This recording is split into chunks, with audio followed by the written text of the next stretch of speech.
ఊరు వెళ్ళడానికి night train 8:30 కల్లా స్టేషన్కి వస్తాము, చర్లపల్లి స్టేషన్కి. సో ఇక్కడికి ఒక 2 అవర్స్ జర్నీ మనకి కుకట్పల్లి నుంచి. సో స్టేషన్ ఇదే ఫస్ట్ టైం నేనైతే రావడం.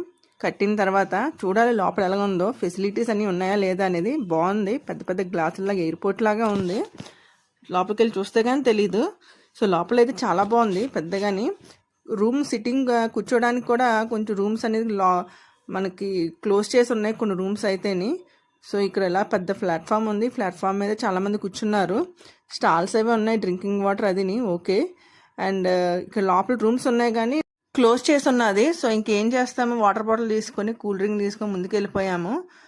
ఇది చూడడానికి బాగానే ఉంది, ముందుగా మంచిగా చెప్పారు కానీ కొంచెం లేడీస్కి అది కొంచెం ఫెసిలిటీస్ ఉంటే బాగుంటుంది. ప్లాట్ఫామ్ అది ఈ చివరి నుంచి ఆ చివరి వరకు ఉంది, బాగానే ఉంది. కూర్చోడానికి కూడా నీట్గా క్లీన్గా ఉంది స్టేషన్ అయితేని. సో కిందకి వెళ్తేనే కానీ తెలీదు. సికింద్రాబాద్ కన్నా కొంచెం పీస్ఫుల్గానే అనిపించింది. సికింద్రాబాద్ అయితే క్లమ్జీగా అనిపిస్తుంది, క్రౌడీ ఎక్కువగా ఉంటుంది. ఏసీ రిజర్వేషన్ కాబట్టి పర్వాలేదు. సో మార్నింగ్ లేచి చూస్తే గోదావరి కనిపించింది, ప్రశాంతంగా గాలి అనేది తెలుగు గాలి కనిపించింది. ఇక్కడ బోటు అన్నీ చాలా బాగుంది, చూడగానే వ్యూ అనేది చాలా బాగుంది. సో ఒక ఏసీ రూమ్ కాబట్టి కొంచెం క్లోజ్ చేసి ఉన్నాయి, అయినా సరే పర్వాలేదు. మార్నింగే కొంచెం నేచర్ చూసేసరికి ప్రశాంతంగా ఉంది. సో నెక్స్ట్ స్టేషన్ వచ్చేసరికి వైజాగ్.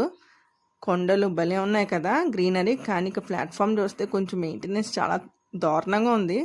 నిజంగా చర్లపల్లి కన్నా వైజాగ్ స్టేషన్ ఇంకా బాగా, అసలు క్లీనినెస్సే లేదు నాకైతే అనిపించింది. మరి మీ ఒపీనియన్ ఏంటో చెప్పండి. సో పార్వతీపురం అనేది 1 o'clock కల్లా రీచ్ అయిపోయాము. నాకు తెలిసి ఇక్కడ ఈ విలేజ్లో ఉన్న ప్లాట్ఫామే కొంచెం నీట్గా అనిపించింది సిటీలో కన్నా. మరికొన్ని వీడియోస్ కోసం